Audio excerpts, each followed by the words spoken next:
Hello guys, welcome back to my channel. ఈరోజు మీకు నేను స్టీల్ పాలిషింగ్ ఇంట్లోనే ఎలా చేసుకోవాలో చూపిస్తానండి. స్టీల్ పాలిషింగ్ అనేది సింపుల్ అండి. మీరు ఇంట్లో ఎవరైనా చేసుకోవచ్చు, ఈవెన్ ఆడవాళ్ళైనా చేసుకోవచ్చు. నేను చేస్తున్నా కాబట్టి మీరు డెఫినెట్గా చేసేసుకోవచ్చు. ఇప్పుడు చూపిస్తున్న ప్లేట్ అనేది నేను పాలిష్ అనేది చేయబోతున్నానండి. బిఫోర్ ఆఫ్టర్ మీరే కంపేర్ చేసుకోవచ్చు. అండ్ ఈ వీడియోస్ నేను చాలా పెట్టున్నాను, ఒకసారి నా ఛానల్ వెళ్ళి చెక్ చేయండి. లేకపోతే నేను కింద డిస్క్రిప్షన్లో లింక్స్ అనేవి ప్రొవైడ్ చేస్తానండి. ఎవరైనా ఇంట్రెస్ట్ వాళ్ళు డెఫినెట్గా వెళ్ళి చూసేయచ్చు. అండ్ ఇక్కడ చాలామంది నన్ను ఇన్స్టాలో అడిగారు ఏంటంటే, మీరు ఈ స్టీల్ పాలిషింగ్ చేయడానికి సపరేట్గా మిషన్ కొన్నారా అని. లేదండి, కొనలేదు. ఎందుకంటే ఇది నేను ఇంట్లో యూజ్ చేసుకుంటున్న డ్రిల్లింగ్ మిషన్ అనమాట.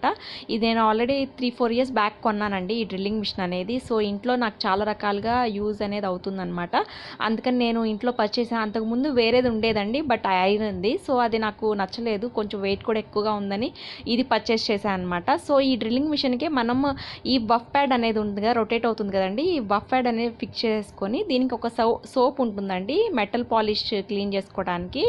సోప్ అప్లై చేసేసి మనం ఇట్లా జస్ట్ ఇట్లా మనం రొటేట్ చేస్తే మనకి ఇట్లా బ్లాక్నెస్గా మనకి మడ్ అనేది ఫామ్ అవుతుందండి. ఈ మడ్ అనేది ఏం లేదు, జస్ట్ కార్బనే అనమాట. ఎందుకంటే మనం సోప్ అండ్ ఈ బఫ్ ప్యాడ్ మనం అప్లై చేసినప్పుడు స్టీల్ అనేది కొద్దిగా అరుగుతుందనమాట. అరిగినప్పుడు అంటే అరగటం అంటే అరిగిపోదండి, చిన్నగా ఏదో చిన్న మిల్లీగ్రామ్స్లో చాలా తక్కువగా అరుగుతుందనమాట. అరిగినప్పుడు జనరల్గా హీట్ జనరేట్ అయ్యింది కాబట్టి మనకి ఆ కార్బన్ అనేది ఫామ్ అవుతుంది. జస్ట్ కార్బన్ అండి, పెద్దగా ఏమి ఉండదు.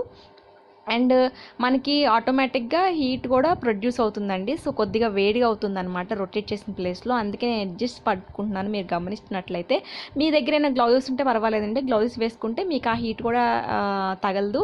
అండ్ మోర్ ఓవర్ ఇక్కడ మడ్డి కూడా చేతికి అవ్వదండి. నాకైతే చేతికి అవుతుంది కదా, మీకు ఆ ప్రాబ్లం కూడా ఉండదన్నమాట. సో మీరు గ్లౌజెస్ ఉంటే గ్లౌజెస్ వేసుకోవచ్చు, ఎలాంటి ప్రాబ్లం ఉండదండి.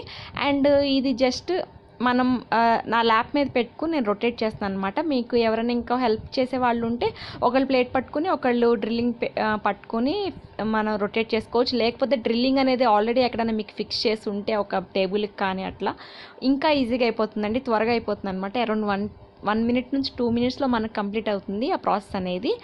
ఇంత లేట్ అవ్వదన్నమాట. So simple.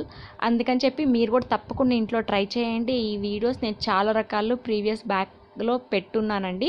అండ్ ఇది ఎట్లా ఫిట్ చేసుకోవాలో కూడా వీడియోస్లో చెప్పానమాట. డ్రిల్లింగ్ మిషన్స్కి మనం ఎట్లా ఫిట్ చేసుకోవాలి అని. అండ్ ఈ బఫ్ ప్యాడ్ వచ్చేసరికి అరౌండ్ 100 రూపీస్ ఉంటుందండి, ఇంకంతకన్నా మ్యాక్సిమం ఉండదు. సోప్ కూడా అంతే 100 రూపీస్ ఉంటుంది. సో మనకి ఇంకా కావాల్సింది ఏంటంటే జస్ట్ ఒక నట్టు బోల్ట్ అనమాట, ఒక వాచర్. ఇవన్నీ ఉంటే మనం డ్రిల్లింగ్ మిషన్కి ఈజీగా ఫిక్స్ చేసుకోవచ్చు. చూసారు కదా, నా ప్లేట్ అనేది కంప్లీట్ అయిపోయిందనమాట. ఇది ఈజీగా రిమూవ్ అవ్వదండి కార్బన్ అనేది. మనకి ఈజీగా రిమూవ్ అవ్వాలంటే నేను ఇక్కడ ఎన్సీ టిన్నర్ అనేది యూస్ చేస్తున్నాను, లేదా డీసీ టిన్నర్ అయినా యూస్ చేసుకోవచ్చు, లేదా కిరోసిన్ అయినా యూస్ చేసుకోవచ్చు.